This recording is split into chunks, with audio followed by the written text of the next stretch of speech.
not again. Kathy! The milk snake drank all our milk again! Of course, what you saw was utterly ridiculous, silly, and stupid. Milk snakes do not drink milk. They drink water just like every other snake. Today we're going to be talking about myths and wives' tales. And what a wives' tale is it's misinformation basically that's passed down from generation to generation, and people think that it's true. This here is another type of milk snake. This is the Sinolean milk snake. And one of the tales about these snakes is that they will drink milk from the cow's udders. And the cow obviously is not going to stand still while a snake that has over 200 needle-like sharp teeth is sucking on his udder. Today, though, we're going to talk about this in episode 10 of Snake Clips. We're going to be talking about old wives' tales and myths about snakes. So please stay tuned.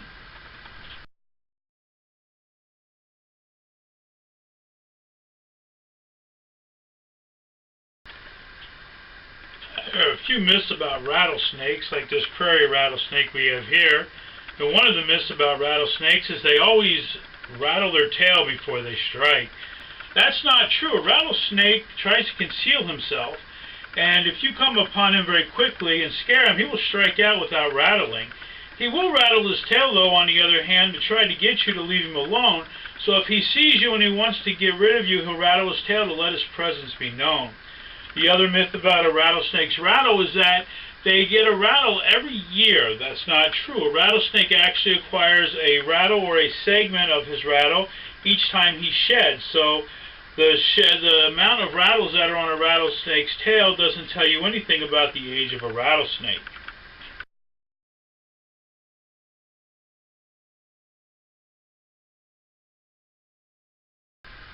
Over in Africa, one of the fastest snakes they have is called the black mamba. Now, the black mamba has been noted to chase people, but this really isn't true. What I have in my hand right now is a black racer. And a black racer is one of the fastest snakes you will find in the United States. Now, a snake's first defense to get away from people is to flee.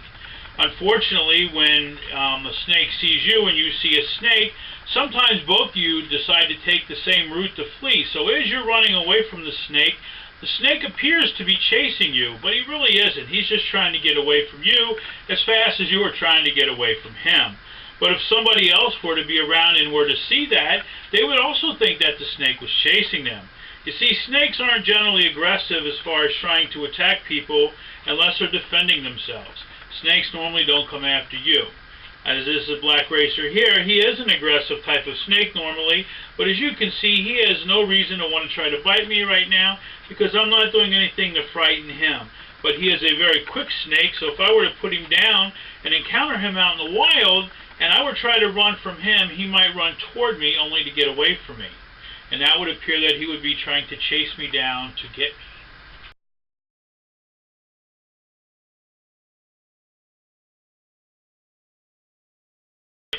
Well, snakes are not slimy nor are they wet. This particular snake, though, is a water snake, so a lot of times he is wet and might feel slimy when he comes out of the water.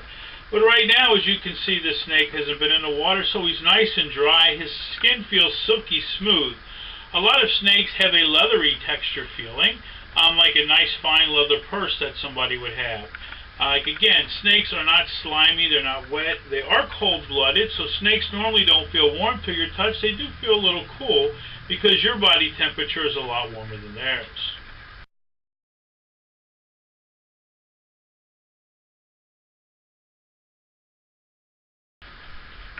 There's also tales about snakes that are able to sting you with their tails.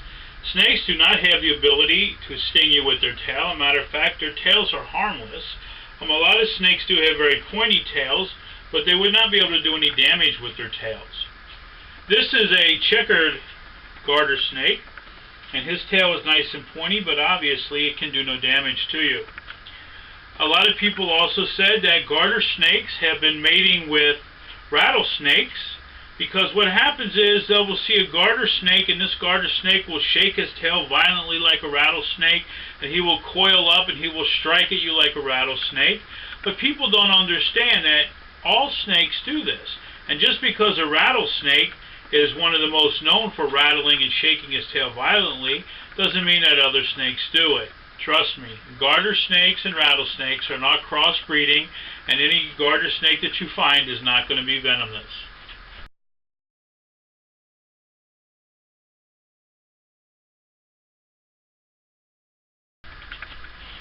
Some people think that snake can actually hypnotize you with their eyes. You see, a snake can always stare you down because he has no choice. A snake has no eyelids, so he can never close his eyes. Over top of a snake's eye is just simply a clear ocular scale. It's called an eye cap. So a snake will just stare at you and he will never close his eyes. Some people think they're trying to hypnotize you or they hypnotize their prey. But in reality, they have no choice. They can't close their eyes and stop looking at you.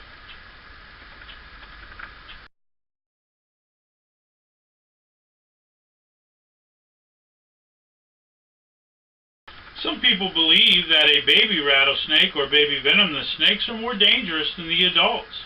This baby western diamondback snake is not any more dangerous than the adult. The only thing is, with a baby snake, they believe that they don't have as much control over the amount of venom that they yield when they take a bite. But the thing is, even if they do take a bite, their venom glands are much smaller. The actual venom that's inside of them is the exact same venom. It's not more or less potent. So if this snake were to take a bite, he might empty out his entire venom glands, where an adult controls the amount so that he can make sure that he has some to get food for. Basically, though, he is not more dangerous because he doesn't have as much venom to start with. So that's another fable that is not true.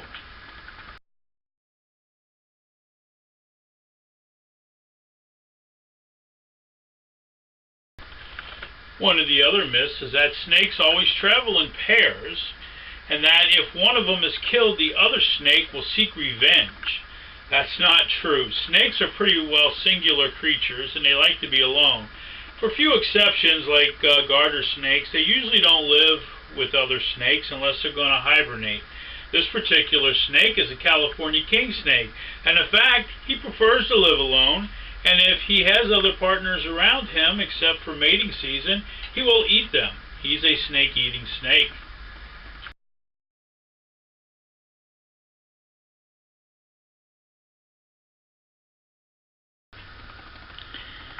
It is said, too, that snakes must coil before they strike. This is definitely not true with the snake I'm showing you right now. This is a gaboon viper, and the gaboon viper, as you can see in the position he's laying in right now, he will strike forward, sideways, up, and even backwards. So snakes do not have to be in a coiled position before they can strike.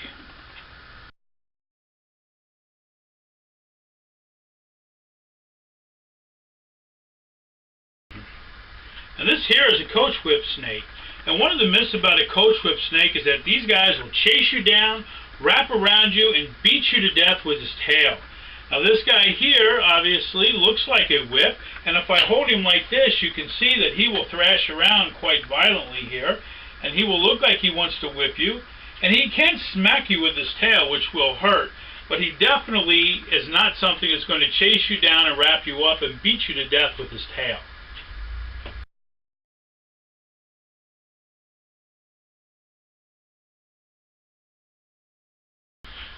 This is a cottonmouth or a water moccasin, and one of the myths about these guys is that they cannot bite you underwater.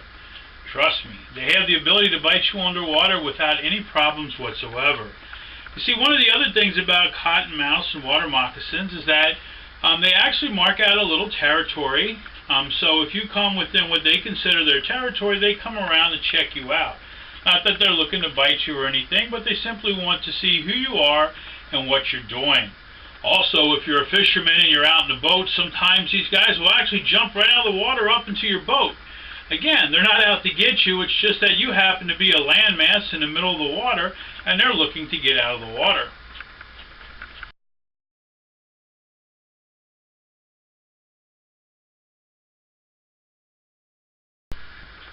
This snake here is actually called a Mexican jumping viper. It's believed that a lot of venomous snakes can actually jump to attack you. Even this snake, even though he has the name of a jumping viper, doesn't actually jump. he strikes very, very hard, and when he does, most of the time, the front part of his body, with the momentum, pulls the back part of his body off of the ground. But he does not jump, and no snake can actually jump at you. Most snakes, though, can strike about 2/3 the length of their body. So a 6-foot snake actually has a 4-foot strike. So beware.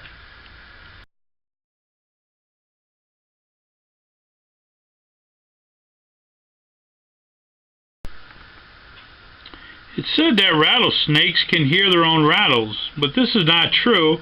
A rattlesnake is deaf. All snakes are actually deaf. They have no ears that they can hear airborne sounds, but they do use their lower jaw to feel vibrations in the ground, so that they can actually hear sound, but only through their lower jaw, which will pick up vibrations that are in the ground. That's why a lot of snakes will hear you coming by the vibrations way before you will ever see them.